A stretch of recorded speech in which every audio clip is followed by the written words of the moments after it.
ازيكم يا شباب؟ عاملين ايه؟ يا رب تكونوا بخير. كل سنة وانتم طيبين وكل صيف وانتم كويسين. النهاردة هنتكلم عن فيلم من افلام الصيف. يلا نشوف هنتكلم عن فيلم ايه. يلا بينا.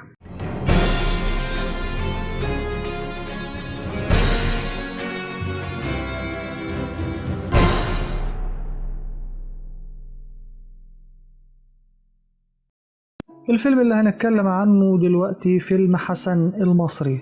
مش باقي مني غير اللي قدامك ده. طرحت الشركة المنتجة للفيلم المصري حسن المصري إعلانه التشويقي تمهيدا لعرضه في دور السينما خلال عام 2023. ونشرت الشركة المنتجة وهي شركة أفلام مصر العالمية الإعلان التشويقي للفيلم اللي بيجمع بين الدراما والأكشن، وبيكشف البرومو عن انفجار سيارة وإصابة حسن المصري. أنا روحي ماتت. ويعمل حسن المصري في شركة حبيبته للحراسة والتأمين، وبيتورط مع أحد أكبر تجار السلاح في لبنان وبيخوض مهمة انتحارية.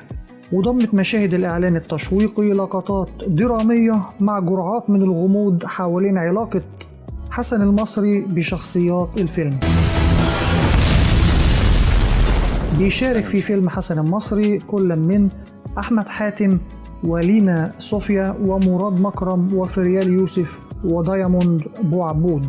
الفيلم قصة نورة لبيب ومن تأليف سمر طاهر ومن إخراج سمير حبشي، وبتدور أحداثه حوالين قصة حسن المصري المسؤول حراسات خاصة بيهرب من ماضيه لحبيبته في لبنان. الجدير بالذكر ان احمد حاتم شارك في فيلم المطاريد اللي اتعرض في دور العرض السينمائي خلال الفترة الماضية، وحقق نجاح جماهيري كبير حيث دارت احداثه في اطار كوميدي حول صلاح اللي بيرجع من امريكا بعد وفاة والده لاستلام الميراث، وبيسعى لبيع الاملاك اللي بتتضمن نادي كرة قدم، وبيمر بالعديد من المواقف غير المتوقعة. وبكده نكون خلصنا كلامنا عن الفيلم اللي كنا بنتكلم عنه النهاردة. لو عجبك الفيديو اضغط لايك وسبسكرايب وفعل زر الجرس عشان يوصلك كل جديد بنقدمه. كان معاكم احمد محمود، قناة ترند. شكرا يا شباب.